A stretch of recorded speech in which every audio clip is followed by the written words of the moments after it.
In this video tutorial, we'll walk you through how to install and access Google Drive for Desktop on your Mac. You'll only need to complete this process one time.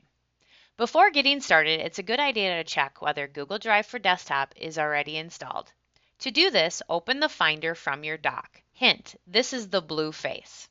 And look at the left-hand sidebar. If you see Google Drive under Locations, you're all set and you can skip this video.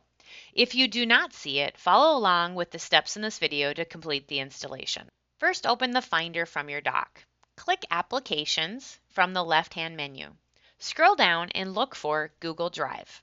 Double-click to open. Log in using your Gus Davis email and password if prompted. This will link your Google Drive to your desktop. Once signed in, you'll see your Google Drive appear in the Finder under Locations, just like any other folder or drive similar to your C drive in the Finder.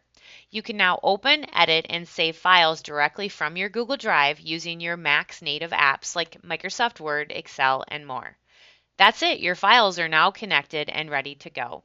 If you should have any questions, please reach out to the GTS helpline at 507-933-6111 or email at helpline@gusdavis.edu.